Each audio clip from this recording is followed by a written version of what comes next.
scream tore through the ceremony hall before Elena even understood why she was screaming. One moment she stood beside Marcus on the raised platform, her hand resting in his, as the pack elders murmured the old words of the mating bond. The next moment, Marcus pulled his hand away and turned toward the crowd, and every wolf in the room went silent. "I reject this bond," he said. The words landed like a blow to Elena's chest. She staggered back a step, her knees weak, her vision blurring at the edges. Around her, hundreds of pack members who had gathered to witness the joining of their future alpha now stared at her, with pity, with shock, with something worse than either. Marcus did not look at her again. Instead, he turned toward the side entrance, where a woman in a deep red gown stood waiting. Priscilla, daughter of Alpha Rowan Blackwell, heir to the wealthiest pack in the Northern Territories. Priscilla smiled the smile of someone who had already won a battle she had not even needed to fight. "I choose Priscilla," Marcus announced, his voice steady, almost proud. "Her pack's alliance will make Ashwood stronger than it has ever been." Elena felt the bond between them snap, a physical tearing sensation that started in her chest and spread through her whole body like fire, eating through paper. She dropped to her knees on the platform, gasping, her claws involuntarily extending as her wolf howled in pain and humiliation. No one came to help her. Not even her own family stepped forward, though she could see her mother's face in the crowd, pale and rigid, and her father beside her, arms crossed, unwilling to make a scene. "Get up, Elena," Marcus said quietly, only for her ears. There was no cruelty in his voice, only impatience, as if she were an inconvenience blocking his path to something better. "Don't embarrass yourself further." She forced herself to stand. Her legs shook, but she would not let them see her fall apart completely. She had been raised better than that, even if the pain nearly split her in two. She walked off the platform with her chin lifted, though every step felt like walking on broken glass. By the time she reached the back hallway, the tears came, hot and unstoppable. She pressed her back against the cold stone wall and slid down until she sat on the floor, her arms wrapped around her knees. A rejection like this was rare. Fated mates almost never turned away from their bond, because the pain of rejection cut both ways, though it always cut deeper into the one who was left behind. Elena would carry a shadow of that wound for the rest of her life, a permanent scar on her wolf spirit that no doctor, no healer, and no time could fully erase. Word would spread through every pack in the region within days. She would be known now not as Elena Voss, promising warrior and skilled tracker, but as the she-wolf who was cast aside for a richer prize. Footsteps approached. She looked up, expecting her mother, but instead found her father, Alaric Voss, standing over her with his arms still crossed, his expression unreadable. "This is a disaster," he said. Elena wiped her face with the back of her hand. "I'm aware, Father. Do you understand what this means for our family, for our standing in the pack?" His voice rose slightly, though he kept it low enough that no one else in the corridor could hear. "Marcus was meant to secure our position for the next generation. Now we have nothing. Worse than nothing. We have shame. He rejected me," Elena said, her voice cracking. "This isn't something I chose. I know that." Alaric exhaled, running a hand through his graying hair. "But knowing whose fault it is does not change the outcome. We need a plan, something to salvage what we can." Elena stared at him, disbelief cutting through her grief. "A plan? I just had my mate bond ripped apart in front of the entire pack, and you're thinking about salvaging our family's reputation?" "Someone has to think clearly," Alaric said. "You are in no state to plan anything right now." He was right about that much. Elena felt hollowed out, as if someone had reached into her chest and scooped out everything that mattered. She let her father help her to her feet, more out of exhaustion than agreement, and allowed him to walk her to the carriage that would take them home. The ride back to the Voss family estate passed in silence. Elena stared out the window at the passing trees, their leaves turning gold with the coming autumn, and tried not to think about the wedding that would now happen instead, the one where Marcus would stand with Priscilla, in the exact spot where Elena had just been humiliated. Her mother, Margaret, finally spoke when they arrived home. "You should rest, dear. Things will look different in the morning." "Will they?" Elena asked bitterly. "Will Marcus suddenly change his mind? Will the entire Northern Territory forget what happened tonight?" Margaret had no answer for that. She simply pulled Elena into a hug. the first real comfort Elena had received all evening, and for a moment, Elena let herself cry into her mother's shoulder like a child again. That night, Elena lay awake in her room, staring at the ceiling. Her body still ached from the broken bond, a dull throb that pulsed in time with her heartbeat. She thought about her life before tonight, about the years she had spent training as a tracker, about the quiet pride she had felt when she was chosen as Marcus's mate 2 years ago. She had believed, foolishly perhaps, that fate had given her something solid, something that could not be taken away. She had been wrong. Sleep did not come easily. When it finally did, her dreams were filled with the sound of Marcus's voice, announcing his rejection, over and over, the crowd's stares repeating like a wound that would not close. She woke before dawn, to the sound of raised voices downstairs. Elena crept to the top of the staircase and listened. She cannot simply stay unmarried, her father was saying. Not after this. People will talk.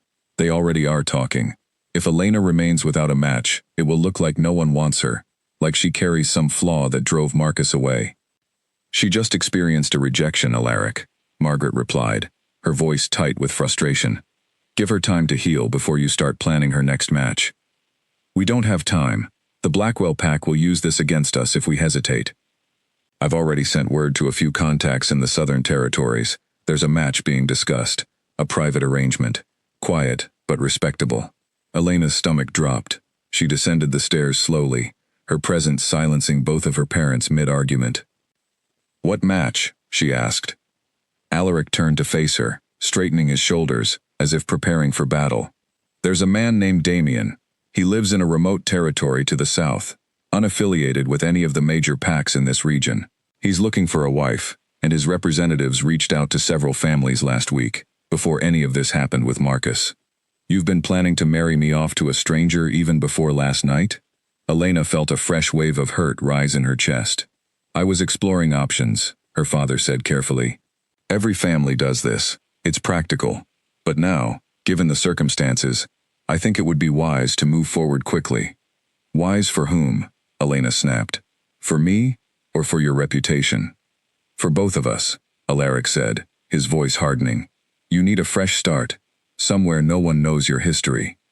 And our family needs to show the region that despite last night, the Voss name still commands respect and can secure worthy alliances. Elena wanted to refuse. Every instinct told her to run from this conversation, to demand time to grieve what she had lost before anyone forced her into something new.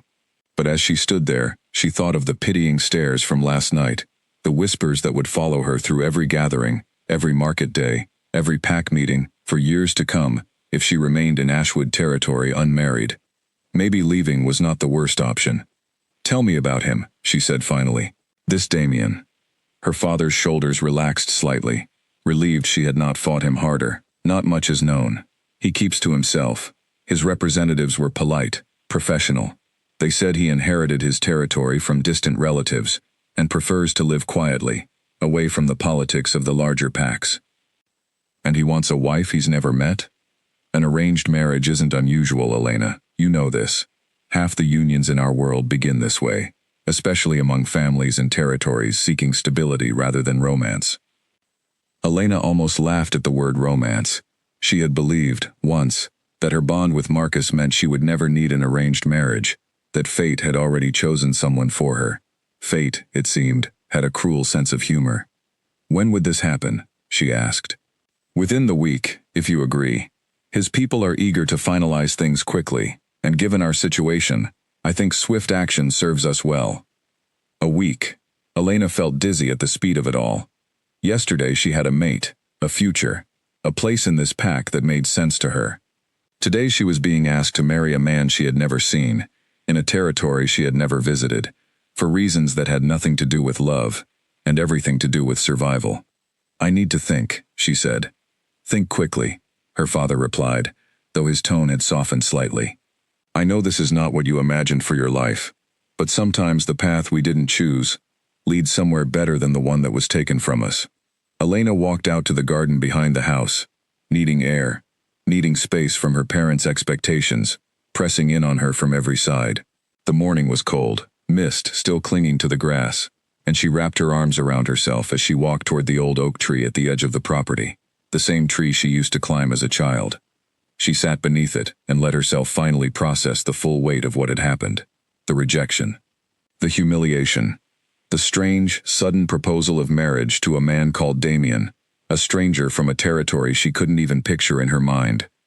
Her wolf stirred inside her, still raw from the broken bond. But somewhere beneath the pain, Elena felt something else stirring too. Not hope exactly. Something smaller, quieter.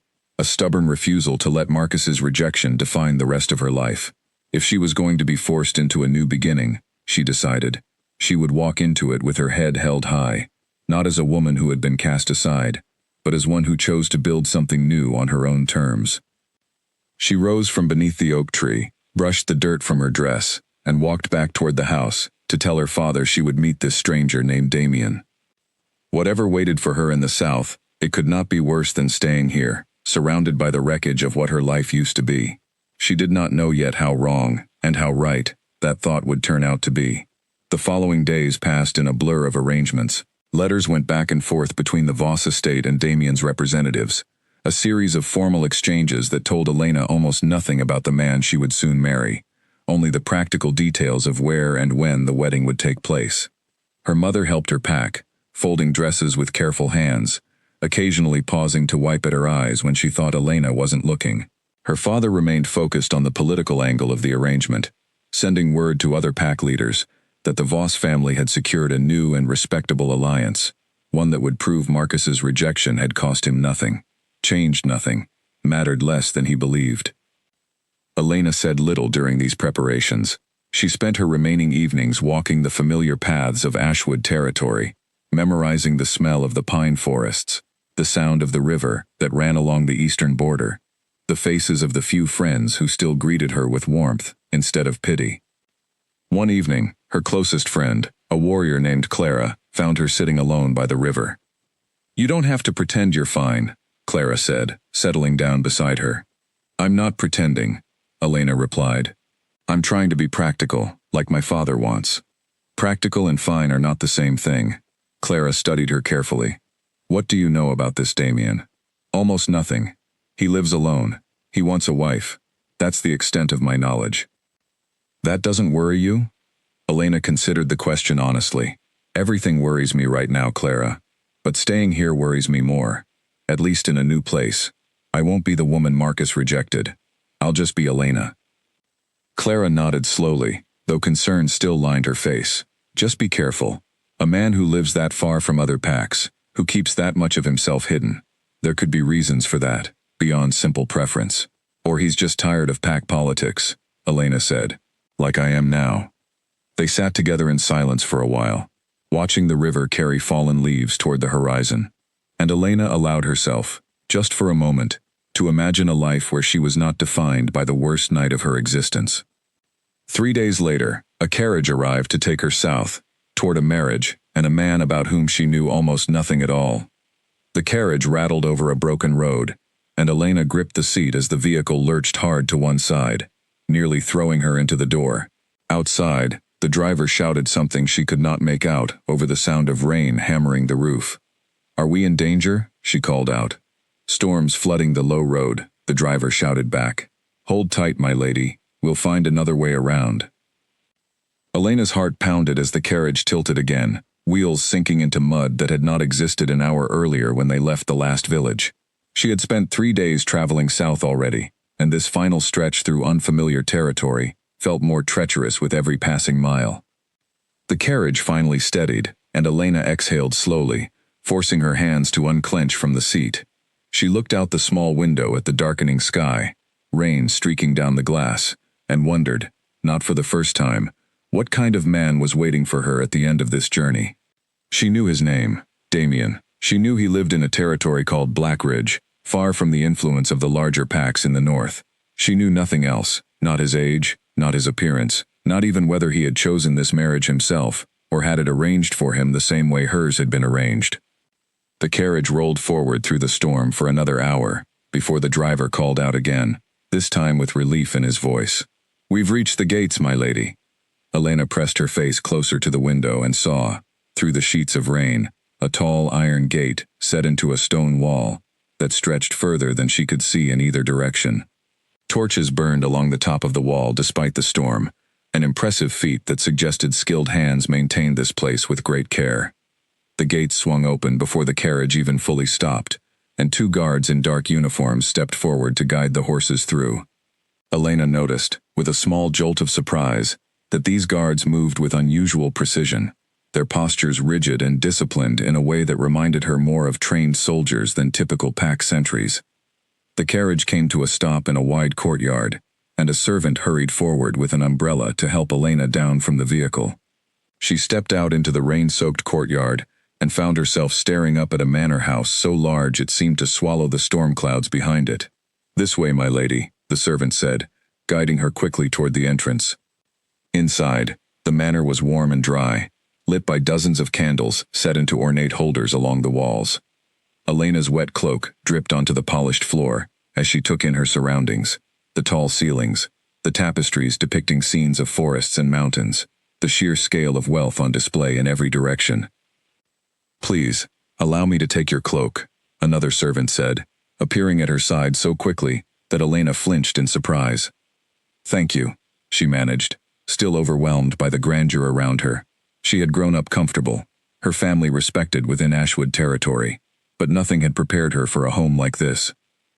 "Master Damien will join you shortly," the first servant said. "Please, rest in the sitting room while you wait." Elena followed the servant down a long hallway lined with portraits, though she noticed something odd. Not one of the portraits showed Damien himself. They depicted landscapes, animals, abstract patterns, but never a face she might recognize when he finally appeared.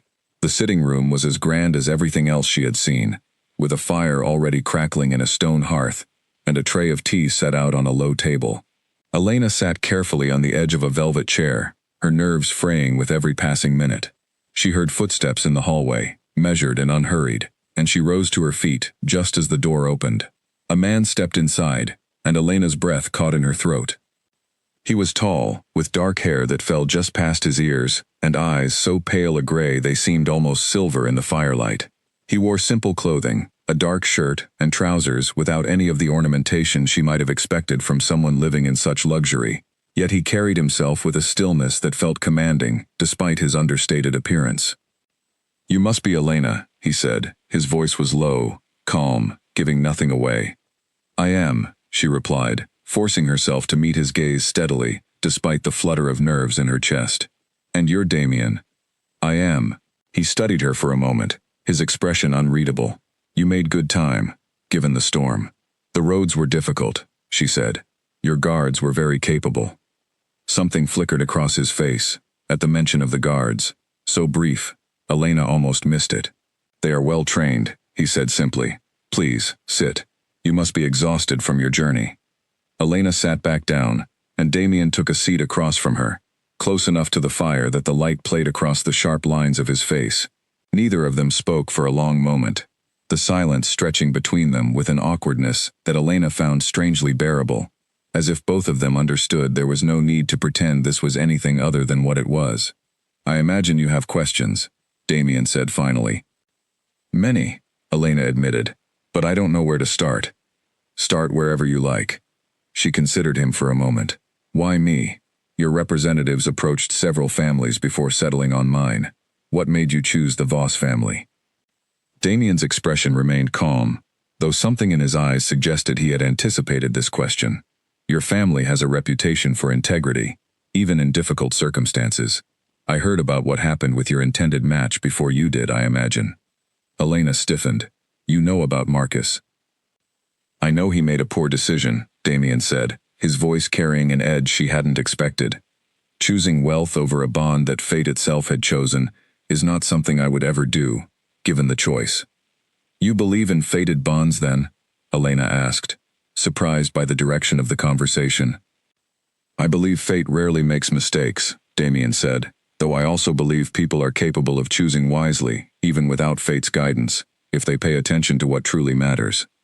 Elena studied him carefully, trying to read beneath his measured words. "And this marriage, between us, is this fate's guidance, or your own choice?" "My own choice," Damien said. I do not have a fated mate waiting somewhere in this world, as far as I know. This arrangement was born from necessity, not destiny.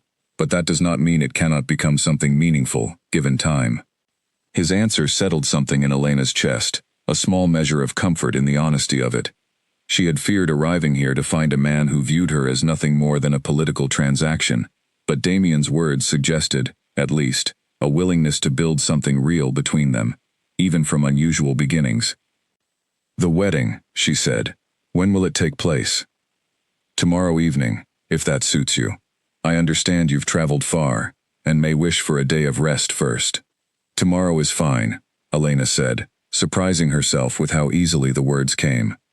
There was little point delaying what she had already agreed to. Damien nodded, rising to his feet. "Then I will leave you to rest. My staff will show you to your quarters, and anything you need will be provided." As he turned to leave, Elena spoke again, unable to hold back one last question. "Damien, why does a man with this much wealth and land live so far from the other packs, without any connection to the larger territories?" He paused at the door, his back still turned to her. For a moment, Elena thought he might not answer at all. "Some things are easier to protect from a distance," he said finally, and then he was gone, leaving Elena alone, with the crackling fire, and 100 new questions she had not expected to carry into her wedding night. She spent that night in a room larger than her entire bedroom back home, staring at an unfamiliar ceiling, replaying every word of her conversation with Damien. He was not what she expected. Cold on the surface perhaps, but with something warmer running beneath it, something guarded and careful, in a way that suggested he had learned, through hard experience, that trust was not something to be given freely. Elena understood that feeling better than most people could. She had trusted Marcus completely, and it had cost her everything she believed her future would hold. Perhaps that shared understanding, more than any romantic notion, was what would allow her and Damien to build something functional between them. The next morning, servants arrived early to prepare her for the wedding. They dressed her in a gown of pale blue silk, simple but elegant, nothing like the elaborate ceremony that had been planned for her union with Marcus. This wedding would be small, private, witnessed by only a handful of Damien's household staff and 2 representatives from her own family, who had traveled ahead to oversee the arrangement. As the servants finished arranging her hair, Elena caught her reflection in the mirror and hardly recognized the woman staring back at her. Not the humiliated bride from Ashwood, rejected in front of her entire pack, but someone new, someone about to step into a life no one could have predicted for her only 2 weeks earlier. The ceremony itself took place in a small chapel within the manor grounds. Plain stone walls decorated only with simple candles. Damien wore dark formal clothing that made him look even more imposing than he had the night before, and when Elena walked toward him down the short aisle, she found his expression unreadable, though his eyes never left her face. The officiant spoke the traditional words, binding them together not through fate's magic, but through mutual agreement, a union built on practicality rather than destiny. When it came time for Damien to speak his vows, his voice remained steady, though Elena thought she detected something almost gentle beneath the formal words.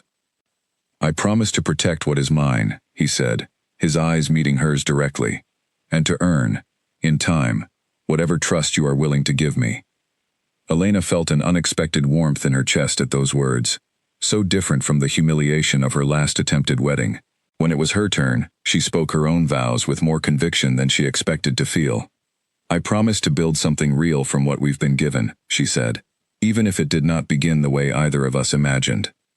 The ceremony concluded quickly after that, and Elena found herself married to a man she had known for less than a full day, a stranger with silver eyes and careful words who lived behind walls thick enough to keep out storms and secrets alike. That night, as she settled into her new life at Blackridge Manor, Elena could not shake the feeling that Damien was hiding something significant, something beyond simple preference for privacy. The guards who moved with military precision, the servants who never quite met her eyes for too long, the absence of any portrait bearing his face throughout the entire manor. She resolved to learn the truth eventually, whatever it might be. But for now, exhausted from the journey and the ceremony, Elena allowed herself to sleep in her new home, wondering what other surprises awaited her within these guarded walls. A crash echoed from the west wing, jolting Elena awake before dawn. She sat up in bed, heart racing, listening to the sound of hurried footsteps and muffled voices outside her door. She threw on a robe and stepped into the hallway, just as two guards rushed past her, their expressions tight with urgency. "What's happening?" she called out, but they did not stop to answer. Following the sound of commotion, Elena made her way toward the East Tower, a part of the manor she had not yet explored. She found a small crowd of servants gathered near a heavy wooden door, speaking in hushed, worried tones. "Is everyone all right?" she asked, pushing through them gently. An older servant, a woman named Vivian who had been kind to Elena since her arrival, turned with a startled expression. "My lady, you shouldn't be here. This area isn't meant for guests. I heard a crash. I wanted to make sure no one was hurt." Vivian hesitated, glancing at the closed door behind her. "It was nothing serious, a training accident. Please, return to your quarters. Master Damien would not want you troubled by such things." Elena frowned. "Training? At this hour?" Before Vivian could answer, the door swung open, and Damien emerged, his shirt torn at the shoulder, a thin line of blood visible along his collarbone. He looked far more dangerous in this moment than he had during their wedding, something feral flickering behind his composed exterior, before he noticed Elena standing there. "Elena," his voice carried a note of surprise, quickly smoothed over. "You should be resting." "I heard a crash," she said, her eyes moving to the wound on his shoulder. "Are you hurt?" "It's nothing. A sparring exercise that got carried away." He gestured for the servants to disperse, and they obeyed instantly, leaving the two of them alone in the corridor. "Your guards spar with you personally?" Elena asked, unable to keep the skepticism from her voice. "That seems unusual for a man who claims to live a quiet, private life." Damien's expression tightened slightly. "I value being able to defend my household. Is that so strange?" "No," Elena said carefully, "but something about all of this feels larger than simple caution, Damien. The guards who move like soldiers, the training exercises at dawn, the wealth in this manor that seems to rival entire pack territories combined." He studied her for a long moment, and Elena thought, briefly, that he might finally offer her an honest answer. Instead, he simply said, "There are things about my life I am not ready to share yet. I ask for your patience." "Patience is easier to offer when I understand what I'm being patient about," Elena replied. A ghost of a smile crossed his face, there and gone so quickly she almost doubted she had seen it. "Fair point. Come, let me have someone tend to this wound, and we can share breakfast. I promise to answer what questions I can." Over breakfast in a smaller, more intimate dining room than the grand hall she had seen before, Damien remained largely quiet, though he watched her with an attentiveness that Elena found both flattering and unnerving. "Tell me about your life before this," he said eventually. "Before the rejection, before everything changed." Elena considered deflecting the question, given how little he had shared of himself, but something about his genuine curiosity made her want to answer honestly. "I trained as a tracker. I was good at it, better than most in my pack. I thought my life would follow a simple path, marry Marcus, become his Luna eventually, use my skills to help protect Ashwood territory. And now? Now I don't know what my life looks like," she admitted. "I'm learning to be comfortable with that uncertainty." Damien nodded slowly. "Uncertainty can be a gift, in its own way. It leaves room for possibilities you might never have considered otherwise." "Is that what happened to you?" Elena asked. "Did uncertainty lead you here, to this manor, to this life you keep so carefully guarded?" His eyes met hers, something complicated passing behind them. "Something like that. Perhaps someday I'll explain it fully." Days passed into weeks, and Elena settled into a rhythm at Blackridge Manor, though the mystery surrounding her husband only deepened with time. She noticed visitors arriving at odd hours, always escorted quickly into private meetings that ended just as she approached. She noticed the way certain servants bowed slightly lower than necessary when Damien passed, a gesture that seemed almost reflexive, born from formal training rather than simple respect. One afternoon, while exploring the manor's extensive library, Elena discovered a locked door tucked behind a tall bookshelf, nearly hidden from casual view. She tested the handle, unsurprised to find it locked, and pressed her ear against the wood, listening for any sound within. "Looking for something?" Elena spun around to find Vivian standing nearby, her expression carefully neutral. though Elena thought she detected a flicker of concern in the older woman's eyes. "Just exploring," Elena said. "This door seems out of place, hidden like this." "Many rooms in this manor have been sealed for years," Vivian replied smoothly. "Master Damien prefers certain spaces remain private, even from the household staff." "Even from his wife?" Vivian's expression softened slightly. "My lady, I've served this household for many years, long before Master Damien took residence here. I can tell you that whatever secrets he keeps, they are not born from malice toward you. Give him time. He is not a man who shares himself easily, but he is not a man without honor either." Elena studied the older woman carefully. "You've known him a long time? Long enough to trust him completely," Vivian said. "That trust was not given easily, and it was not given quickly, but it was earned." That evening, Elena found Damien in his study, poring over documents that he quickly set aside when she entered. "Elena, I didn't expect you." "I wanted to talk," she said, taking a seat across from his desk. "About trust, actually. Vivian mentioned something today that made me curious." Damien's posture stiffened slightly. "What did she say?" "That your secrets aren't born from malice, but that trusting you took time, even for someone who has known you for years." Elena leaned forward slightly. "I'm not asking you to reveal everything tonight, Damien, but I am asking you to consider that I am not Marcus, and I am not interested in using whatever secrets you carry against you. I chose to build a life here, even under strange circumstances. I would like the chance to build it honestly." Something shifted in Damien's expression, a visible loosening of the careful control he maintained around her. "You're right," he said quietly. "You deserve honesty, even if the full truth must wait a little longer. What I can tell you is this.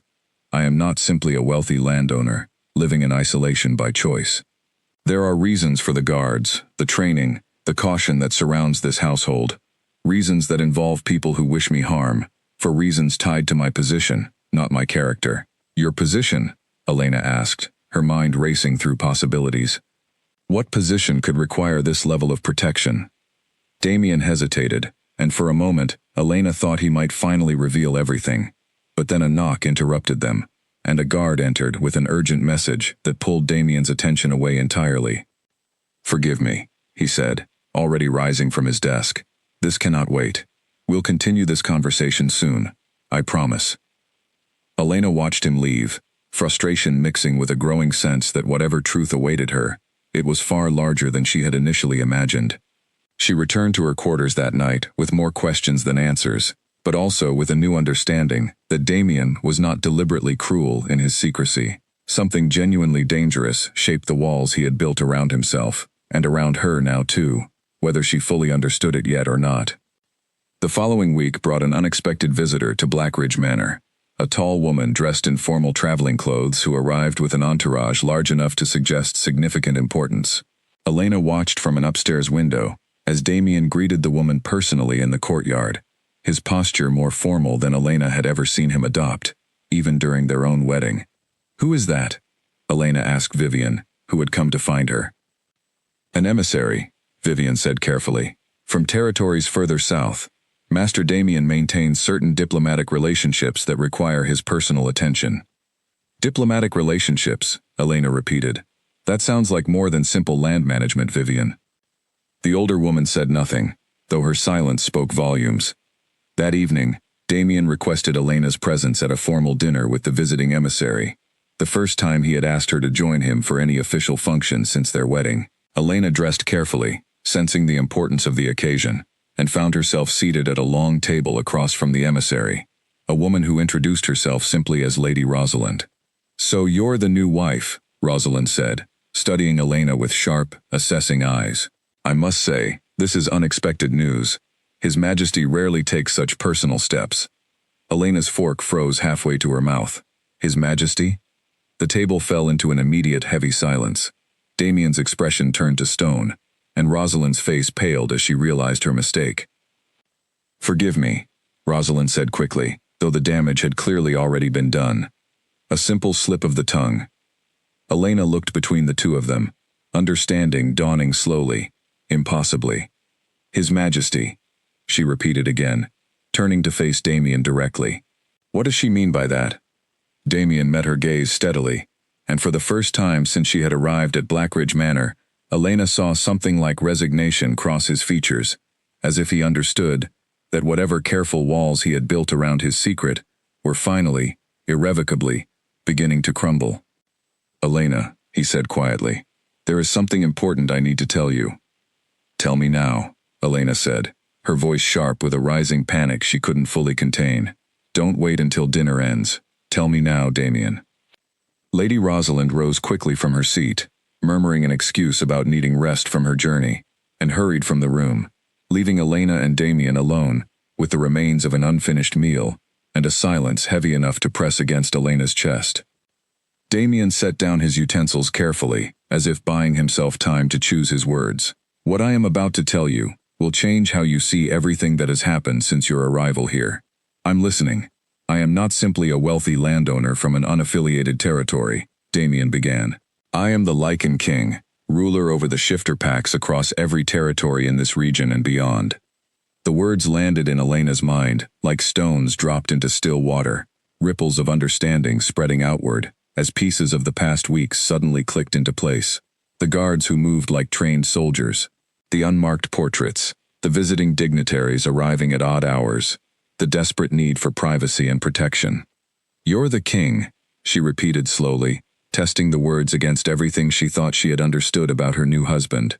"The Lycan king doesn't exist as a real person. I always thought that was a title from old stories, something symbolic, not an actual ruling position." "The title is real," Damien said, "though I have worked very hard to keep my identity hidden from those who might use it against me, or against the people I am sworn to protect." Elena's mind raced through the implications. "This is why you live so far from the other territories. This is why you needed a quiet, private marriage, instead of a public ceremony announced to every pack in the region." "Yes," Damien said. "There are those who would harm me, or harm anyone connected to me, if my location and identity became widely known. Living in secrecy has been the only way to protect both myself and this territory from those threats." "And you thought marrying me under false pretenses was somehow protecting me?" Elena's voice rose, despite her effort to remain calm. "You let me believe I was marrying a simple landowner, Damien. You let me build assumptions about my life here that had nothing to do with the truth." "I did not lie about who I am as a person," Damien said, his voice steady, despite the tension crackling between them. "I withheld my title because revealing it too soon could have put your life in danger before you even understood the risks involved. This was never about deceiving you for my own benefit, Elena. It was about protecting you until I could be certain the arrangement between us would hold, until I trusted you enough to share this burden safely." Elena stood from the table, pacing toward the tall windows overlooking the darkened courtyard. "Do you understand how this feels? To learn something this significant about my own husband, from an emissary's careless slip, rather than from him directly?" "I understand completely," Damien said, rising to join her by the window, though he kept a respectful distance. "And I am sorry that you learned the truth this way, rather than through my own choice to share it with you properly." "How many people know?" Elena asked. "How many people in this manor have been keeping this secret from me since the day I arrived?" "Most of my household staff know," Damien admitted. "They have served me long enough to understand the necessity of discretion. Vivian has known since before I took this territory." "So everyone here has been living a lie around me," Elena said bitterly, "while I remained completely ignorant of who I actually married." "Elena," Damien's voice carried something almost pleading now, a vulnerability she had not heard from him before. "I know this is difficult to accept, but please understand. The man you have come to know over these past weeks, the person who spoke with you honestly about fate, about earning trust, about building something real between us, that man is genuinely who I am. My title does not change my character. It only explains the caution surrounding my life." Elena turned to face him fully, searching his expression for any hint of manipulation, any sign that his words were merely calculated to smooth over her anger. Instead, she found only sincerity, mixed with a weariness that suggested this burden had weighed on him far longer than the weeks since their wedding. "Why tell me now?" she asked. "If you were planning to keep this secret indefinitely, what changes tonight?" "I was never planning to keep it from you forever," Damien said. "I intended to tell you myself, once I felt certain our marriage had found solid footing. Once I trusted that you would not react with fear, or attempt to use this knowledge against me. Rosalind's mistake simply forced my hand sooner than I planned. And if I had learned this information with intentions to harm you, Elena said quietly, what then? Would you have found some way to silence me, to protect your secret at any cost? Something flashed in Damien's eyes, a flicker of pain at the accusation. I would never harm you, Elena. Not for any reason, not to protect any secret, no matter how significant. I chose you as my wife because your family's reputation for integrity suggested you were someone I could eventually trust with this truth. I still believe that, even now, watching you struggle to process everything I've just revealed. Elena studied him for a long moment, her anger slowly giving way to a more complicated tangle of emotions. She thought of Marcus, who had rejected her without hesitation the moment a better opportunity presented itself, who had shown no concern for her feelings or her dignity in that public humiliation. Damien, despite his secrecy, had shown genuine care in his choices, even if those choices had led to this painful moment of revelation. I need time to think about all of this, she said finally. Of course, Damien replied. Take whatever time you need. I will not push you toward acceptance you're not ready to offer. Elena left the dining room and walked the manor's quiet corridors, her mind spinning through the implications of what she had learned. Married to the Lycan king, a position of immense power and responsibility, one that came with equally immense danger. She thought about the assassination attempts implied by Damien's need for secrecy, the enemies who might target her now simply because of her connection to him. She found herself back in the library, standing before that same locked door she had discovered weeks earlier. This time, she understood exactly what it likely protected. Royal documents, perhaps, or symbols of Damien's true identity that could not risk discovery by unwelcome eyes. My lady. Elena turned to find Vivian standing nearby, her expression sympathetic. You knew this whole time, Elena said, though without the bitterness she might have expressed hours earlier. I did, Vivian admitted, and I understand if you feel betrayed by my silence. But please understand, my lady, that keeping this secret was never about deceiving you cruelly. It was about survival. For Master Damien, and for everyone connected to him. How long has he lived this way? Elena asked. Hiding his identity, living in fear of discovery? Since he took the throne, nearly 6 years ago, Vivian said. His predecessor was assassinated by rivals seeking to seize control of the kingdom. Master Damien has spent every year since then, working to root out those responsible, while protecting himself from similar attempts on his own life. Elena absorbed this information slowly, feeling the weight of it settle into her understanding of her new husband. 6 years of living in constant vigilance, unable to trust freely, forced to build walls around every aspect of his life, simply to survive. Does he have family? She asked. Anyone who shares this burden with him. He lost his parents years before taking the throne, Vivian said gently. He has been largely alone in carrying this responsibility, until now. Something in Elena's chest softened at those words. She thought of her own family, difficult and demanding as they could be, always present in some form throughout her life. Damien had faced years of isolation, of carrying an entire kingdom's weight without anyone to share the burden. She returned to her quarters that night, but sleep proved elusive as she processed everything she had learned. Around midnight, she rose from her bed and made her way toward Damien's private study, finding him still awake, staring into the dying embers of a fire. I thought you might still be here, she said, stepping into the room. Damien looked up, surprise flickering across his features. Elena, I didn't expect you to seek me out tonight. I've been thinking about everything you told me, she said, taking a seat across from him. About the danger you live with, the isolation you've endured these past 6 years. And what have you concluded?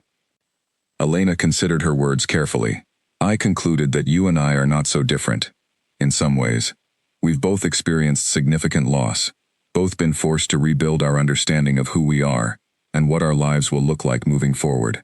I still feel hurt that you kept this truth from me for weeks, Damien, but I understand now why you did. Does this mean you can forgive the deception? He asked quietly. I think forgiveness will take time, Elena said honestly, but I don't want to spend that time pushing you away, Damien. I want to spend it learning who you truly are, king and all, so that whatever we build together going forward, is built on complete honesty, not careful half-truths.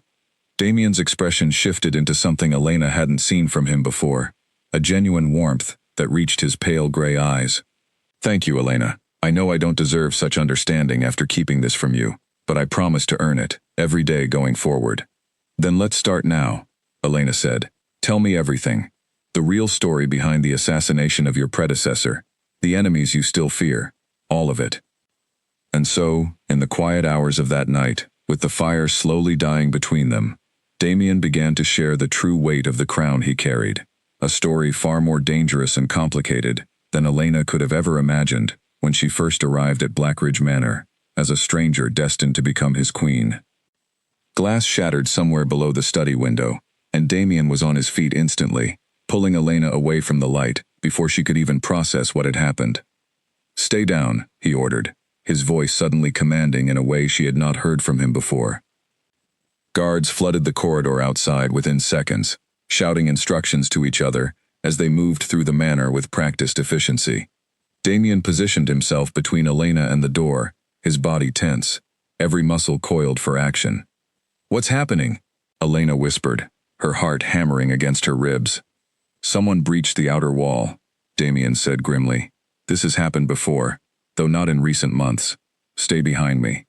A guard burst into the study, moments later, breathless from running. Your Majesty, we've apprehended the intruder near the Eastern Gardens. He was carrying weapons, designed for close combat, clearly meant for an assassination attempt. Damien's jaw tightened. Bring him to the lower chamber. I'll question him myself, once I've ensured the Queen's safety. The guard's eyes flickered to Elena with sudden recognition, then bowed slightly before departing. Elena felt the weight of that title, Queen, settle over her shoulders for the first time, heavy and unfamiliar. Is this common? She asked, once they were alone again. These attempts on your life?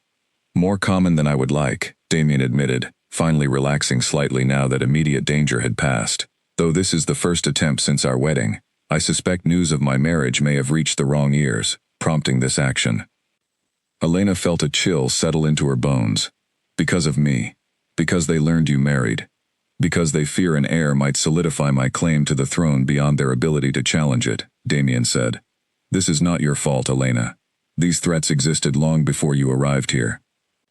Still, Elena could not shake the feeling that her presence had somehow accelerated the danger surrounding them both. Who are these people? The ones who want you dead? Damien hesitated, then gestured for her to sit again, as he took the chair across from her. There is a faction of former pack leaders who lost significant power when my predecessor unified the territories under a single crown. They believe the old system, where individual packs held complete autonomy, served their interests better than a unified kingdom. My predecessor's assassination was their doing, an attempt to fracture the unity he had built and restore their independent power. And you've spent 6 years trying to stop them, Elena said. Trying to identify them, more accurately, Damien replied. They operate through intermediaries, hired hands who carry out their orders without ever revealing who employs them. Every attempt on my life has led to dead ends, hired assassins who either die in the attempt or refuse to speak, even under significant pressure. Elena studied her husband's face, seeing new lines of exhaustion she hadn't noticed before. The weight of 6 years of constant vigilance finally visible, now that his secret had been revealed. You've been fighting this battle alone. Until now, Damien said quietly. Though I never intended to burden you with this danger so directly, Elena. Perhaps I should have told you everything before the wedding, given you the choice to walk away from this danger before committing yourself to it. Would you have let me walk away? Elena asked. If I had known the full truth from the beginning. Damien considered the question seriously. Yes, I would never have forced you into a dangerous life without your full understanding and consent. Elena believed him. Despite everything, despite the secrets and the danger now surrounding her, she found herself trusting the sincerity behind his words. I'm not walking away now, she said firmly. Whatever danger comes with this crown, I chose to build a life here, and I intend to honor that choice. Something like relief passed across Damien's features. Thank you, Elena. Though I hope you understand, this means additional training, additional precautions. I cannot risk your safety carelessly. Over the following days, Elena found herself immersed in a new reality. One where guards accompanied her movements throughout the manor, where Damien insisted she begin training in self-defense, beyond what she had already learned as a tracker back in Ashwood territory. "You already have solid instincts," said the guard captain, a stern woman named Charlotte, during Elena's first training session in the courtyard. "But defending yourself as a queen requires different skills than tracking through forests." Elena threw herself into the training with determination, finding a strange comfort in the physical exertion, a way to process the overwhelming changes in her life through focused, purposeful action. Damien often watched these sessions from a distance, his expression difficult to read, though Elena noticed he seemed to relax slightly whenever she demonstrated new competence with each lesson. One evening, after a particularly grueling training session, Elena found Damien in the gardens, staring up at the stars with an expression of quiet contemplation. "You look troubled," she said, joining him on the stone bench. "I received word today," Damien said. "The man captured during the recent attack has finally spoken, under significant pressure from my interrogators." "What did he reveal?" "A name," Damien said, "one I did not expect to hear, connected to these attempts." Elena waited, sensing his hesitation. "Who?" "Alpha Rowan Blackwell," Damien said finally. "Priscilla's father." Elena's blood ran cold. "Marcus's new father-in-law is behind the attempts on your life?" "It appears the Blackwell family has ambitions beyond simply securing wealth and power within their own territory," Damien said grimly. "They may be seeking to weaken the crown itself, positioning themselves to seize greater influence once the old system of independent pack leadership is restored." Elena's mind raced through the implications. "This connects back to Ashwood territory, to Marcus, to everything I left behind." "It does," Damien confirmed, "which means your knowledge of that region, your understanding of the players involved, may prove valuable in uncovering the full extent of this conspiracy." Elena felt a strange mixture of dread and purpose settle over her. The world she had fled after Marcus's rejection was now pulling her back in, though this time as someone with actual power and agency, rather than a woman humiliated and cast aside. "I'll help however I can," she said firmly. "If the Blackwell family threatens your throne, then they threaten everything we're building here together. I won't stand by while that happens." Damien studied her with something like admiration. "You continue to surprise me, Elena. Most people, upon learning their new husband harbors dangerous enemies, connected to their own painful past, would seek distance rather than deeper involvement." "I'm not most people," Elena said, a small smile finally breaking through the tension of recent days. "And besides, I have my own reasons to want the Blackwell family exposed, for whatever schemes they're pursuing." Over the following weeks, Elena worked closely with Damien and his advisors, offering insight into Ashwood territory's politics, the relationships between various pack leaders, the subtle tensions that existed beneath the surface of apparent alliances. Her knowledge proved genuinely valuable, helping Damien's investigators identify potential intermediaries within the region who might be connected to the Blackwell conspiracy. Through this work, Elena found herself growing closer to Damien in ways she hadn't anticipated. Their late-night strategy sessions, initially focused purely on practical matters, gradually expanded into deeper conversations about their pasts, their fears, their hopes for whatever future they might build together despite the danger surrounding them. "I never expected this," Damien admitted one evening, as they reviewed documents together in his study. "Marrying a stranger for practical reasons, only to find genuine partnership developing between us." "Neither did I," Elena said honestly, "though I'm grateful for it, given everything else this new life has demanded of me." Damien reached across the table, his hand covering hers gently. "Whatever comes from this conspiracy, whatever danger the Blackwell family poses, I want you to know that you have become far more important to me than simple political convenience, Elena." Elena felt warmth spread through her chest at his words, a feeling she had not expected to experience again after Marcus's cruel rejection. "I feel the same way," she said quietly. "Though I confess, part of me still fears what we're facing. The Blackwell family holds significant power and influence. Confronting them carries real risk." "It does," Damien agreed. "But I would rather face that risk with you as my partner than continue fighting this battle alone, as I have for the past 6 years." Their hands remained joined across the table, a small gesture that carried significant weight given everything they had endured together in such a short time. Elena realized, in that quiet moment, that whatever fate had denied her through Marcus's rejection, something more genuine and resilient was beginning to take root here, in this dangerous, complicated life she had never expected to choose for herself. Outside, beyond the manor's protective walls, the Blackwell family continued their quiet machinations, unaware that their conspiracy had just gained a formidable new opponent, in the form of the woman they had inadvertently helped push toward the Lycan king's throne. A raven struck the window of Elena's study with enough force to crack the glass, and she jumped back from her desk, startled by the sudden violence of the impact. When she approached cautiously, she saw a small scroll tied to the bird's leg, the creature clearly trained rather than wild. She called for a guard immediately, and within minutes, Damien arrived, his expression grim as he examined the fallen bird and the message it carried. "This is a warning," he said, unrolling the scroll carefully. "Sent by someone within the Blackwell household, it seems." "What does it say?" Elena asked, peering over his shoulder. The message was brief, written in a hurried, unfamiliar hand. It named a meeting location and time, 3 days from now, where representatives of the conspiracy planned to finalize their next move against the crown. "This could be a trap," Damien said, though his tone suggested he was already considering how to use this information. "Or it could be exactly what we need," Elena countered. "A chance to gather concrete evidence against the Blackwell family before they can strike again." Damien studied the message for a long moment before looking up at her. If this is genuine, it likely comes from someone within their household who disagrees with this conspiracy, perhaps a servant, or even a family member with a conscience. "Either way, we can't ignore this opportunity," Elena said firmly. "I know the region. I know how to move through Ashwood territory without drawing unwanted attention. Let me help investigate this meeting." "Absolutely not," Damien said immediately. "The risk to your safety would be too significant, Elena. If this is a trap specifically designed to lure you back into that territory, I won't allow it. And if it's genuine, and we ignore it, how many more attempts on your life will follow?" Elena challenged. "Damien, I've spent weeks training with Charlotte. I understand strategy and combat far better than I did when I first arrived here. Let me use those skills for something that matters."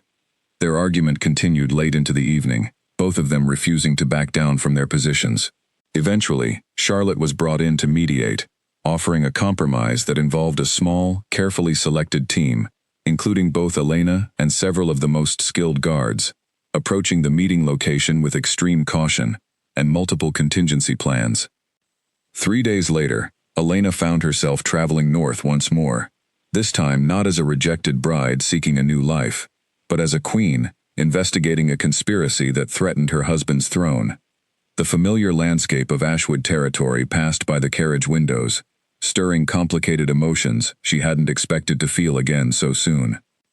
They established a discreet camp near the designated meeting location, a remote cabin nestled deep within a forest that bordered both Ashwood and Blackwell territories. Charlotte and 2 other guards took position around the perimeter, while Elena and Damien approached close enough to observe the cabin without being seen. As darkness fell, figures began arriving at the cabin, moving with the careful secrecy of people engaged in dangerous business. Elena's breath caught when she recognized one of the figures approaching the entrance. "That's Alpha Rowan Blackwell," she whispered to Damien. "Priscilla's father, exactly as we suspected." Moments later, another figure arrived, and Elena felt a fresh wave of shock roll through her chest. Marcus, walking alongside Rowan Blackwell with the easy familiarity of someone deeply involved in whatever business was about to transpire. "He's part of this," Elena breathed, disbelief and anger mixing in her voice. "Marcus is actually involved in the conspiracy against your throne." Damien's expression darkened considerably. "This explains a great deal. His rejection of your bond may have been calculated from the beginning, not simply a matter of preferring wealth over fate." Elena's mind raced backward through the events of that painful night, searching for signs she might have missed. Had Marcus known, even then, about the larger scheme his marriage to Priscilla would serve? Had her humiliation been merely collateral damage in a much larger, more dangerous plot? They watched as several more figures arrived at the cabin, and Elena recognized 2 of them as minor pack leaders from territories bordering Ashwood, Men who had always seemed content with their modest holdings, but apparently harbored greater ambitions than anyone realized. "We need to get closer," Damien whispered. "I need to hear exactly what they're planning." Despite the risk, they crept nearer to the cabin, finding a position beneath a window where voices carried clearly through the thin walls. Elena recognized Rowan Blackwell's voice immediately, cold and calculating, as he addressed the gathered conspirators. "The king's marriage complicates our timeline," Rowan was saying. "An heir would solidify his claim beyond any challenge we could mount through traditional means. We need to accelerate our plans before that becomes a possibility." "The last attempt failed," another voice replied, one Elena didn't recognize. "Our assassin was captured. What guarantees do we have that the next attempt will succeed where the others have failed?" "This time, we won't rely on hired hands who can be captured and forced to speak," Rowan said. "This time, we strike directly, during a public gathering, where security will be spread thin across multiple concerns." "What public gathering?" Marcus asked, and Elena felt a fresh chill at hearing his voice, so clearly involved in this dangerous conversation. "The Unity Summit," Rowan replied, "scheduled in 3 weeks, where representatives from every territory will gather to discuss regional matters. The king will be expected to attend personally, given the significance of the event. It will be our best opportunity yet." Elena felt Damien tense beside her, understanding immediately the weight of what they had just overheard.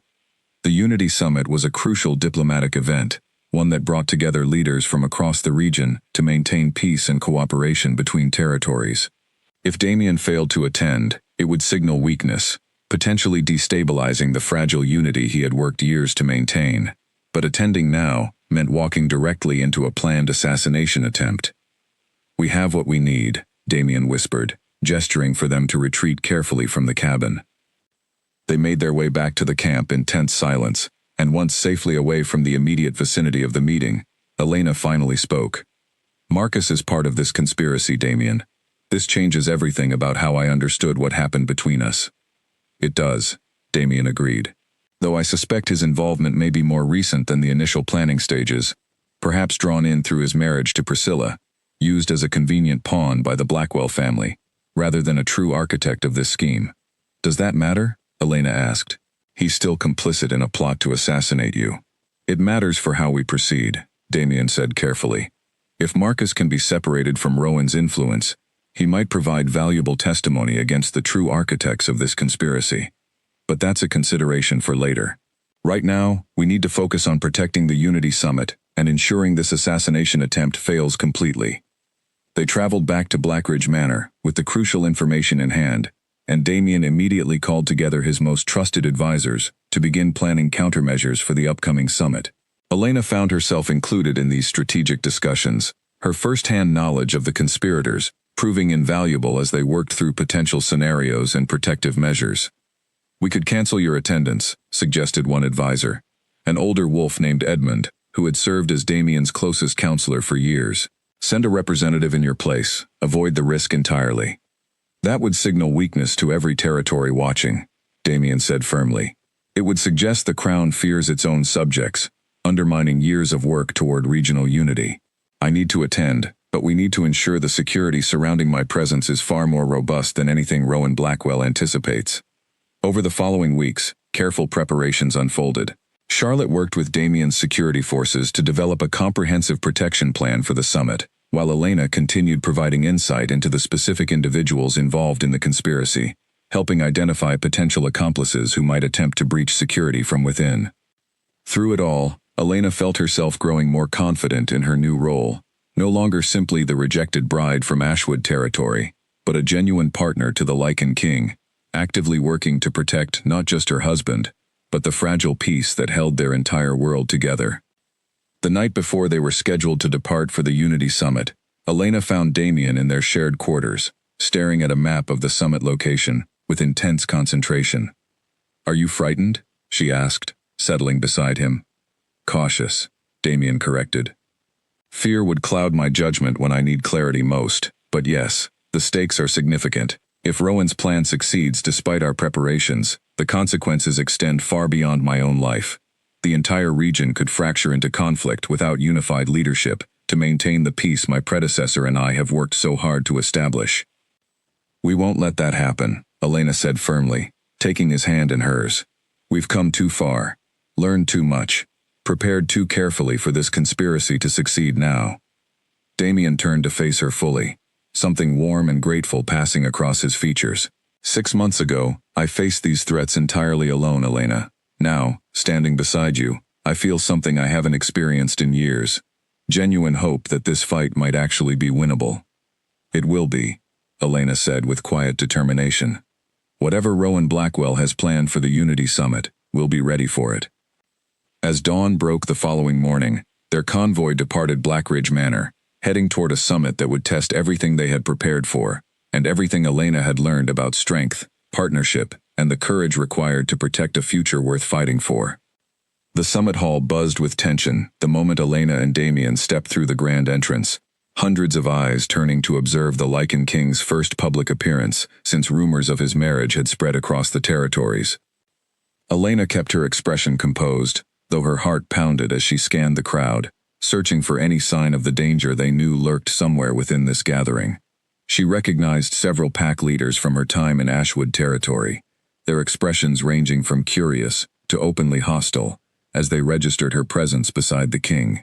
"Stay close," Damien murmured, his hand resting protectively at the small of her back as they moved through the crowded hall toward the raised platform, where opening ceremonies would soon begin.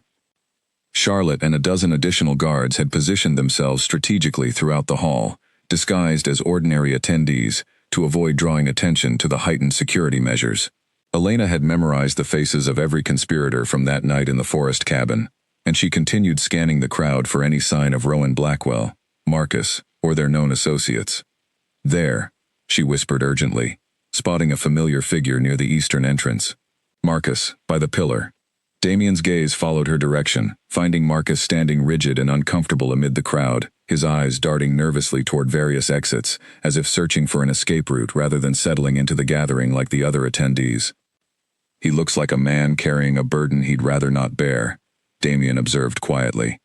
"Perhaps our earlier assessment was correct. He may not be a willing participant in whatever Rowan has planned for today." "Should we approach him?" Elena asked. "Not directly, not yet," Damien said. "If he's being watched by Rowan's people, drawing attention to him could put both him and our operation at risk. Let Charlotte's team observe him for now." The opening ceremonies proceeded as planned, various pack leaders offering formal greetings and diplomatic pleasantries that masked the underlying tension Elena could feel radiating through the hall. She noticed Rowan Blackwell seated prominently near the front, his expression carefully neutral, though his eyes occasionally flicked toward Damien, with an intensity that made Elena's skin crawl. During a break between formal sessions, Elena found herself briefly separated from Damien, as diplomatic protocol required him to greet various dignitaries individually. She used the opportunity to make her way toward Marcus, calculating that a brief, seemingly casual conversation would not draw undue suspicion. "Marcus," she said, approaching him near a refreshment table, where he stood alone. He startled visibly at her voice, turning to face her with an expression of genuine shock. "Elena, I heard rumors, but I didn't believe them. You're actually married to the king?" "I am," Elena confirmed, studying his face carefully for any sign of the calculating conspirator she had witnessed in that forest cabin weeks earlier. Instead, she saw only exhaustion and something that looked remarkably like fear. "I need to speak with you," Marcus said suddenly, his voice dropping to barely above a whisper, somewhere private, away from watching eyes. Elena hesitated, uncertain whether this represented a genuine opportunity or a trap designed to separate her from Damien's protection. "Why should I trust you, Marcus, after everything that happened between us?" "Because I've made terrible mistakes," Marcus said, desperation coloring his words. "Mistakes I'm trying to correct before it's too late. Please, Elena, just 5 minutes." Against her better judgment, Elena agreed, following Marcus toward a quiet alcove away from the main gathering, though she kept careful watch for Charlotte's guards, ensuring she remained within their observable range. "Priscilla's father has drawn me into something far darker than I ever intended," Marcus said once they reached relative privacy. "When I chose to reject our bond, I believed I was simply securing a more advantageous political alliance. I didn't understand, not fully, the extent of Rowan's ambitions. "You're talking about the conspiracy against the king," Elena said directly. Marcus's eyes widened. "You know about that?" "I know everything, Marcus. I know about the planned assassination attempt today, the previous attempts on Damien's life, the entire scheme to fracture the unified territories and restore independent pack power." Marcus's face paled considerably. "Then you understand the danger. Rowan has positioned assassins throughout this hall, disguised among the guards and attendants. He plans to strike during the closing ceremony, when security will be focused on managing the crowd's departure, rather than anticipating an attack." Elena's pulse quickened. "Where exactly? How many assassins?" "I don't know the exact number," Marcus admitted, "but I know they're positioned near the northern exit, where the king traditionally departs first, ahead of other dignitaries. Rowan believes this represents the moment of greatest vulnerability, when the king's guard will be focused on crowd control rather than immediate threats." "Why are you telling me this?" Elena asked, still uncertain of Marcus's true motivations. "Because I never wanted this," Marcus said, his voice breaking slightly. "I wanted political advantage, yes. I wanted wealth and stability for my pack's future. But I never agreed to become complicit in murder, Elena. When Rowan revealed the true scope of his ambitions, I realized I had aligned myself with something monstrous, something I can't continue supporting, no matter the personal cost." Elena studied him for a long moment, weighing the sincerity of his words against the very real possibility of manipulation. But something in his desperate expression, the genuine fear radiating from him, convinced her that his warning carried truth. "I need to find Damien immediately," she said. "Thank you, Marcus, for telling me this." "Wait," Marcus said, catching her arm gently before she could leave. "I know I can never undo the pain I caused you, the humiliation of that rejection. But please know, Elena, that whatever happens today, I am genuinely sorry for the choices that led us here." Elena nodded once, unable to offer forgiveness in this urgent moment, but recognizing the sincerity behind his apology nonetheless. She hurried back toward the main hall, searching desperately for Damien among the crowd. She found him near the central platform, engaged in conversation with several pack leaders, and she pushed through the crowd with an urgency that drew concerned glances from those around her. "Damien," she said, reaching his side. "We need to talk immediately. It's about the northern exit." Recognizing the seriousness in her tone, Damien excused himself from the conversation and pulled her aside. "What did you learn?" Elena quickly relayed everything Marcus had told her, watching Damien's expression harden with each detail. "The northern exit," he repeated. "That's exactly where protocol dictates I should depart first, ahead of other dignitaries." "We need to change the plan," Elena said urgently. "Alert Charlotte. Adjust the security arrangements before the closing ceremony begins." Damien moved quickly, finding Charlotte among the crowd and relaying the crucial information Elena had gathered. Charlotte's expression grew serious as she processed the threat, immediately dispatching guards to reinforce the northern exit while maintaining careful discretion to avoid alerting the conspirators that their plan had been discovered. "We could use this to our advantage," Charlotte suggested. "Rather than avoiding the northern exit entirely, we could allow the assassins to reveal themselves by proceeding as expected, but with significantly reinforced security, prepared to intercept them the moment they act." Damien considered this option carefully. Risky, but it could allow us to capture the assassins directly, potentially gathering evidence that leads back to Rowan Blackwell himself, rather than simply thwarting this single attempt while leaving him free to plan future attacks. "It's dangerous," Elena said, though she understood the strategic value of the approach. "But if it means finally exposing Rowan's conspiracy definitively, it might be worth the risk."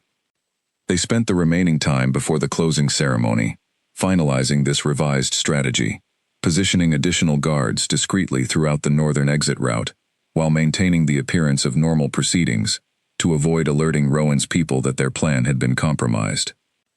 As the closing ceremony began, Elena felt her heart pounding with anticipation and fear in equal measure. She walked beside Damien toward the northern exit, as protocol demanded, acutely aware that somewhere among the crowd, hidden assassins waited for their opportunity to strike. The tension stretched unbearably as they approached the doorway, every guard positioned and alert, every sense heightened for the first sign of danger. Elena's eyes swept across the gathered crowd, searching for any figure moving with unusual purpose or intent. Then, just as they reached the threshold of the northern exit, chaos erupted, as three figures emerged suddenly from among the crowd, weapons drawn, moving with lethal precision, directly toward Damien. Elena moved on instinct before conscious thought could catch up, throwing herself between Damien and the nearest attacker as the guards, prepared and waiting, converged from every hidden position around the northern exit. The would-be assassin, a broad-shouldered man Elena didn't recognize, hesitated for just a fraction of a second at the sight of the queen suddenly blocking his path, and that hesitation cost him dearly. Charlotte's guards seized the opportunity, tackling him to the ground before he could complete his attack. Chaos erupted throughout the hall as the remaining two attackers realized their plan had been anticipated. One turned to flee, only to find his escape route blocked by additional guards who had positioned themselves exactly for this scenario. The third attacker, more desperate, lunged directly toward Elena, apparently recognizing her as an easier target than the heavily guarded king. Elena's training with Charlotte finally proved its worth in this critical moment. She sidestepped the attacker's lunge, using the momentum of his own movement against him, sending him stumbling forward off balance. Before he could recover, two guards subdued him completely, pinning him to the ground alongside his accomplices. The entire confrontation lasted less than 30 seconds, though it felt like an eternity to Elena, as adrenaline coursed through her veins. She turned immediately to Damien, checking for any sign of injury.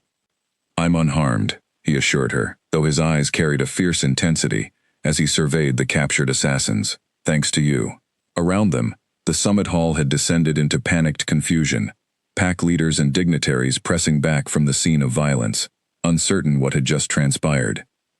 Charlotte moved quickly to establish order, directing her guards to secure the captured assassins, while ensuring the crowd understood the immediate danger had passed.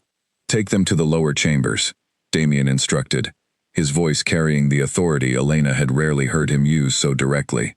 "I want them questioned separately, immediately, before they have any opportunity to coordinate their stories."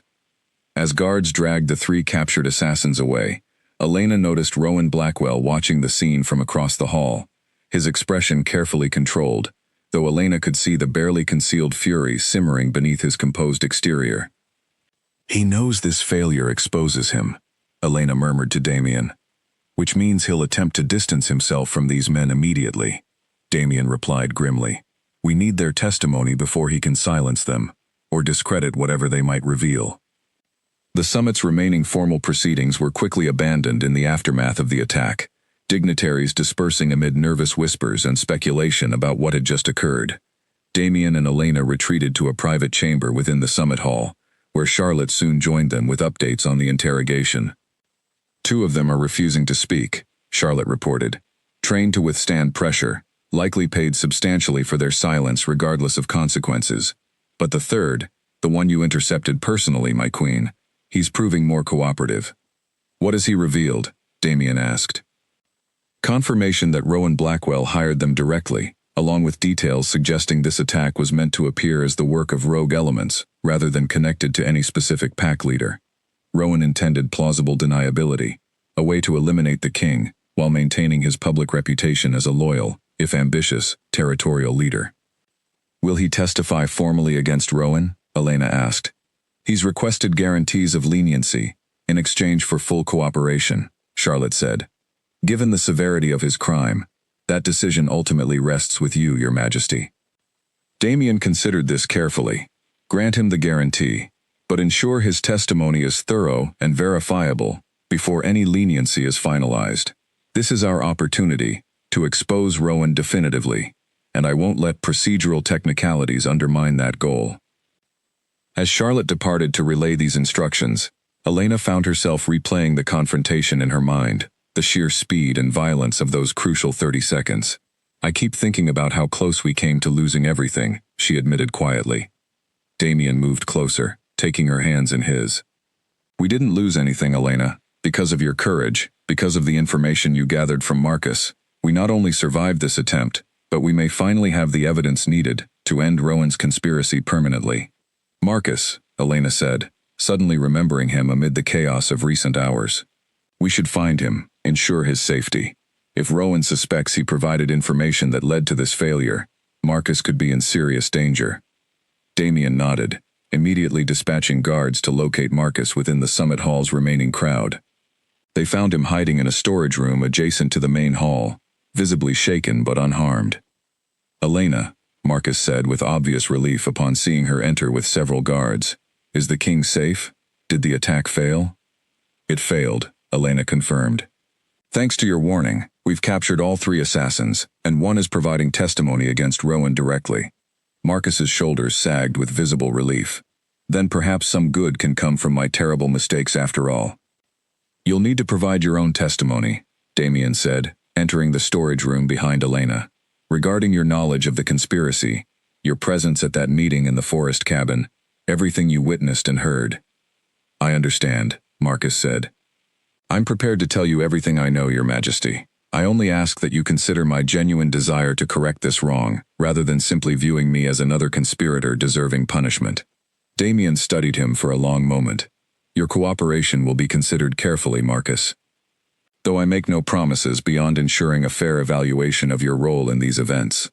Over the following days, a careful legal process unfolded, as testimony from the captured assassin, combined with Marcus's detailed account of the conspiracy's planning, built an overwhelming case against Rowan Blackwell. Additional evidence emerged linking him definitively to the assassination of Damien's predecessor 6 years earlier, finally providing closure to a mystery that had haunted the kingdom for years. Rowan was arrested at his own territory's borders as he attempted to flee toward more distant lands, his conspiracy finally and completely exposed before he could escape justice. Priscilla, Elena learned through subsequent reports, had genuinely known nothing about her father's dangerous ambitions, her own future now thrown into uncertainty as her family's reputation collapsed entirely. As for Marcus, his cooperation and genuine remorse earned him leniency, though he faced significant consequences within his own pack for his involvement, however unwitting initially, in such a dangerous conspiracy.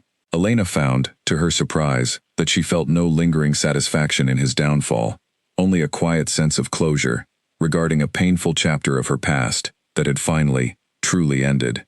"It's strange," she admitted to Damien one evening, as they sat together in the gardens of Blackridge Manor, finally home after the harrowing events of the summit. "I thought learning about Marcus's involvement in this conspiracy would bring me satisfaction, seeing him face consequences for the humiliation he caused me. Instead, I mostly feel relief that it's finally over." "Perhaps that's a sign of genuine healing," Damien suggested. "Rather than seeking revenge against those who hurt you, you've built something new and meaningful instead. That speaks to remarkable strength, Elena." Elena leaned against him, feeling the warmth of his presence beside her, so different from the cold humiliation she had experienced months earlier during that painful rejection ceremony. "I couldn't have found this strength alone," she said. "You gave me the chance to build something real, Damien, even when it began under such strange and uncertain circumstances." "We built it together," Damien corrected gently. "Your courage during the summit, your willingness to trust Marcus's warning, despite every reason for suspicion, your strategic mind in helping us prepare for that attack. This victory belongs to both of us equally." As the conspiracy's full extent continued unraveling in the weeks that followed, exposing additional conspirators, and finally bringing lasting peace to a kingdom that had lived under the shadow of hidden threats for far too long, Elena found herself settling into her role as queen, with growing confidence and purpose. But even as one chapter of danger closed, new challenges awaited on the horizon, challenges that would test the strength of the partnership Elena and Damien had built, and reveal just how far Elena had come from the humiliated bride abandoned on that ceremonial platform so many months ago. A messenger arrived at Blackridge Manor before sunrise, pounding on the gates with such urgency that Elena woke instantly, her instincts sharpened by months of living under constant vigilance. She found Damien already in the courtyard, reading a hastily written letter, with an expression of deep concern. "What's happened?" she asked, joining him. "Rowan Blackwell has escaped custody," Damien said grimly. During transport to the formal trial location, his guard convoy was ambushed by unknown forces. 2 guards were killed, and Rowan is nowhere to be found. Elena's stomach dropped. "Someone helped him escape, someone still loyal to his conspiracy." "It appears so," Damien confirmed. "Which means our victory at the summit was not as complete as we believed. There are still allies of Rowan's operating within our reach. willing to risk violence to prevent his testimony from fully exposing their network. "What do we do now?" Elena asked. "We hunt him down before he can regroup and attempt another attack," Damien said firmly. "Charlotte is already assembling a tracking team, but I suspect we'll need every advantage available, including your own tracking skills from your years in Ashwood territory." Elena felt a surge of purpose at the prospect of actively participating in bringing Rowan to justice, rather than simply waiting anxiously for news from others. "I'll join the tracking team," she said immediately. Damien hesitated. The danger involved in hunting a desperate, cornered man, determined to avoid capture at any cost. "Elena, this isn't a decision to make lightly." "I'm not making it lightly," Elena replied. "I'm making it because my skills genuinely could help locate him faster, and because every day he remains free represents continued danger to everyone in this kingdom, including you." After further discussion, Damien reluctantly agreed to include Elena in the tracking effort, though he insisted on additional security measures to protect her throughout the pursuit. They departed within hours, following the trail left by Rowan's escape convoy toward the dense forests bordering Ashwood and Blackwell territories. The pursuit proved challenging, Rowan clearly aware of tracking techniques and taking deliberate measures to obscure his trail through streams and rocky terrain that left minimal traces. But Elena's years of experience as a tracker in Ashwood territory gave her insights that even Damien's most skilled guards hadn't considered. "He's heading toward the old mining caves," Elena said, examining subtle disturbances in the underbrush that others had overlooked. "I remember exploring this area as a child. Those caves offer excellent hiding places, defensible positions, and multiple exit points if he needs to flee further." Charlotte studied the terrain Elena indicated. "That matches the direction his trail has been leading. Good instincts, my queen." They pressed forward with renewed urgency, following Elena's guidance through terrain that grew increasingly rugged as they approached the abandoned mining region. As dusk approached, they finally spotted signs of recent habitation near one of the cave entrances, a small fire recently extinguished, footprints leading directly into the darkness beyond. "He's here," Damien said quietly, gesturing for his guards to establish a perimeter around the cave entrance while they planned their approach. "We should wait for reinforcements," Charlotte suggested. "A cornered man with nothing left to lose can be extremely dangerous." "Every hour we wait gives him more time to find another escape route," Damien countered. "I want to end this tonight." They developed a careful plan. Guards positioned at multiple cave entrances they had identified through Elena's knowledge of the region, ensuring Rowan would have no viable escape route once they moved to apprehend him. As they prepared to enter the cave system, Elena found herself beside Damien, both of them tense with anticipation. "Stay close to me once we're inside," Damien instructed. "These caves can be disorienting, and I won't risk losing track of your position in unfamiliar terrain." They moved into the darkness together, torches providing minimal illumination as they navigated deeper into the mining caves. The air grew colder, the passages narrowing in places before opening into larger chambers that echoed with every sound they made. After nearly 20 minutes of careful searching, they found Rowan in a small chamber near the cave's center, hunched over another dying fire, his once immaculate appearance now disheveled and desperate. "It's over, Rowan," Damien said, stepping into the chamber with several guards flanking him. "There's nowhere left to run." Rowan turned, his expression twisting from surprise to bitter resignation, as he recognized the futility of his situation. "You'll never fully understand what I was trying to accomplish," he said, his voice carrying a strange mixture of defiance and exhaustion. "The old ways, the independent power of individual packs, that system worked for generations before your predecessor decided unity was more important than tradition. Unity prevented the constant warfare between territories that existed under that old system," Damien replied firmly.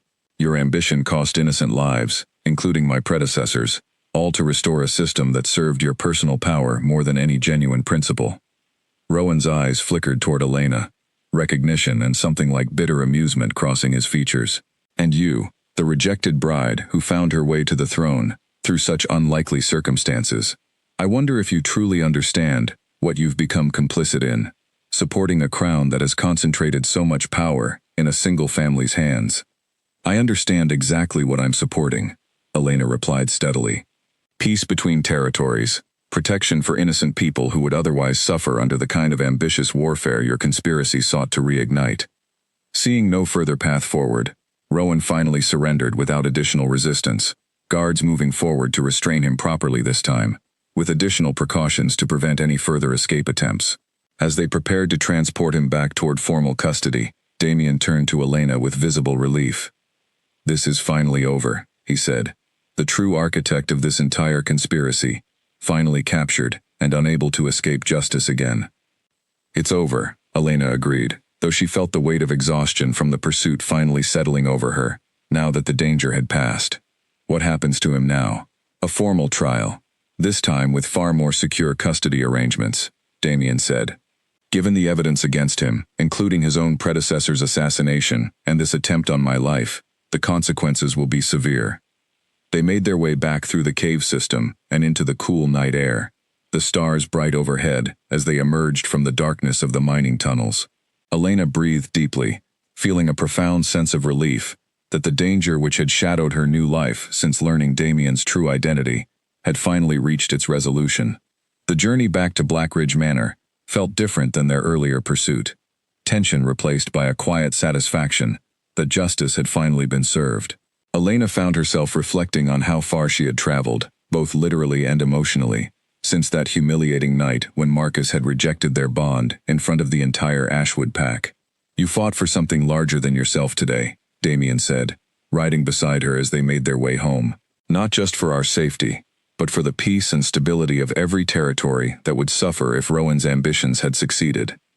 "I learned that from you," Elena replied, "watching you carry this burden for 6 years, before I even understood the full weight of what you faced.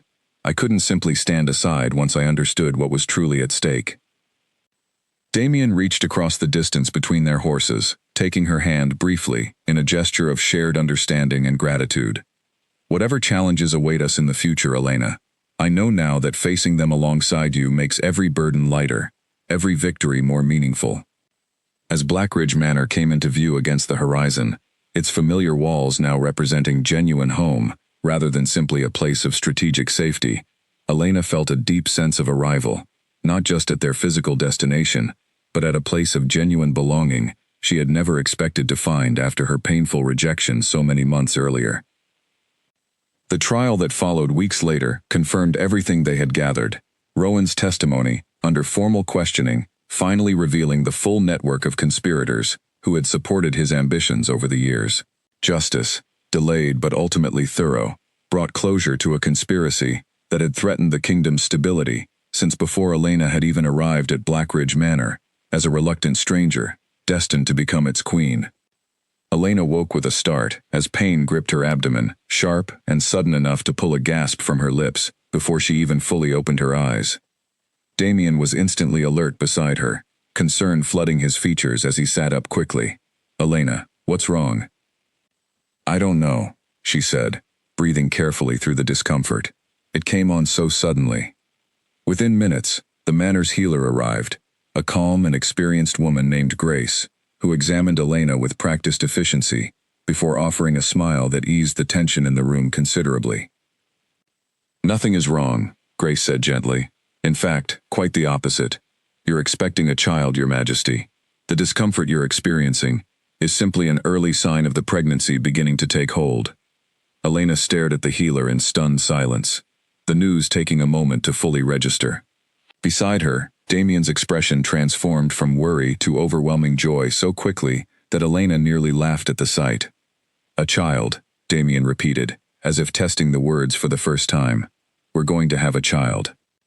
After Grace departed, leaving them alone to process this unexpected news, Elena turned to Damien, with tears gathering in her eyes, though they were tears of happiness rather than the pain and humiliation that had once defined her life before arriving at Blackridge Manor. "An heir," Elena said softly. "This will finally secure your claim to the throne beyond any question.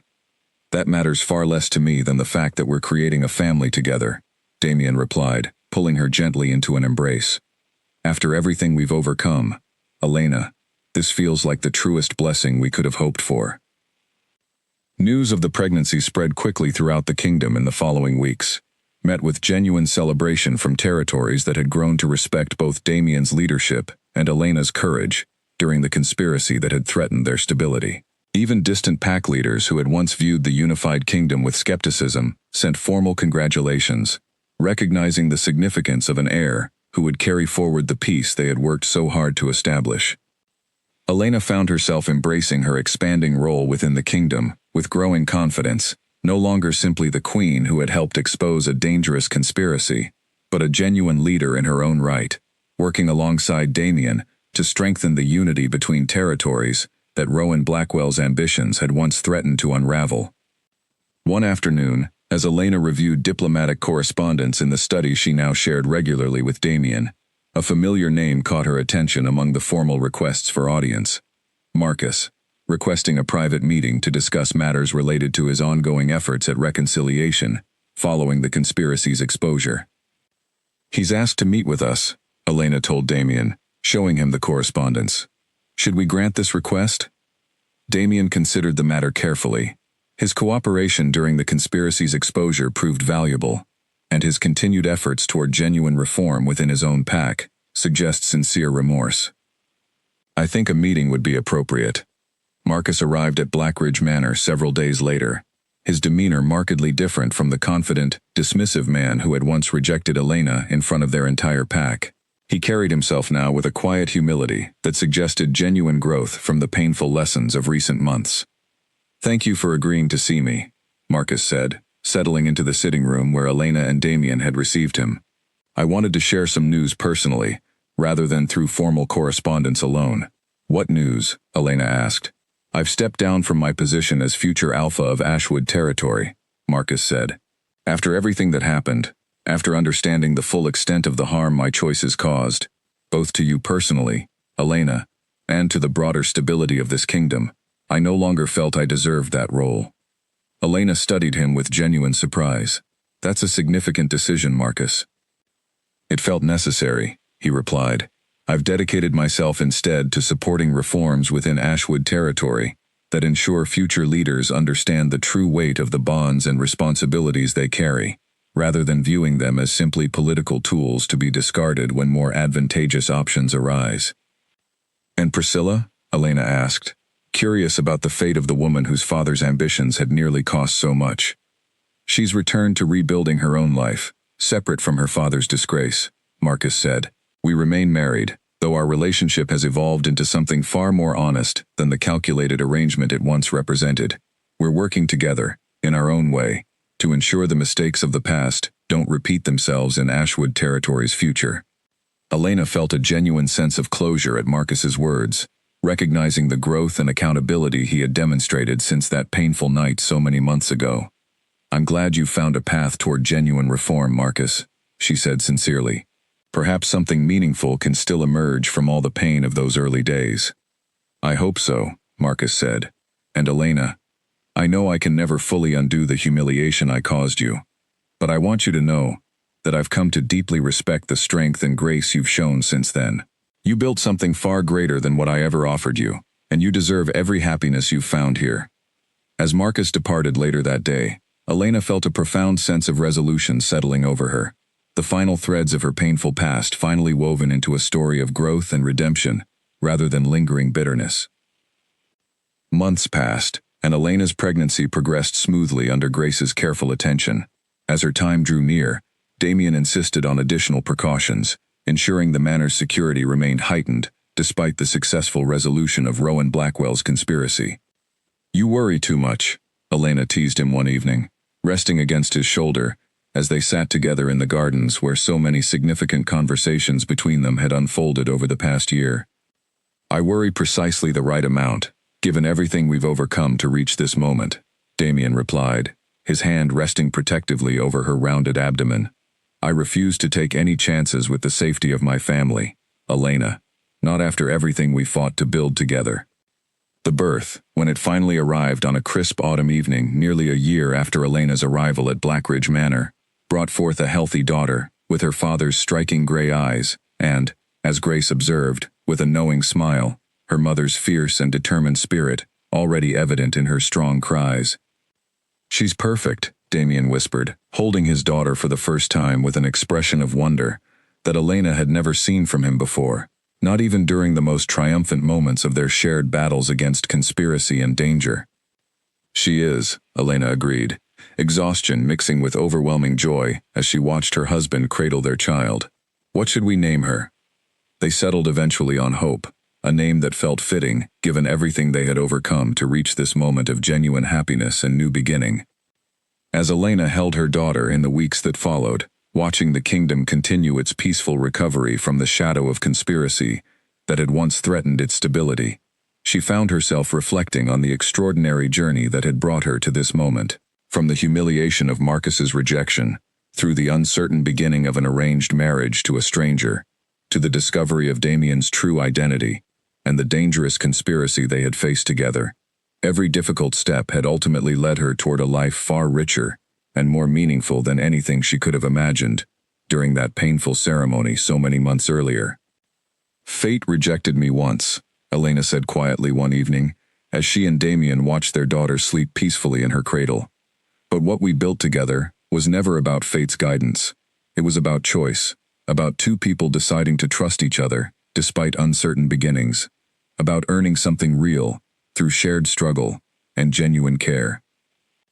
That choice, Damien said, wrapping his arm around her shoulders, has proven far stronger and more enduring than any bond fate could have provided alone. Elena leaned into him, watching their daughter's peaceful sleep, feeling a deep and settled contentment that had once seemed impossible after the devastating rejection that had begun her journey. She had arrived at Blackridge Manor as a stranger, married to a stranger, both of them navigating an uncertain arrangement born from necessity rather than destiny. But together, through danger and conspiracy, through the slow building of genuine trust and partnership, they had created something far more valuable than any fated bond could have offered. A love chosen freely, strengthened through shared trials, and now blessed with a family that represented the truest victory of all. Proof that sometimes the paths we never expected to walk lead us exactly where we were always meant to be.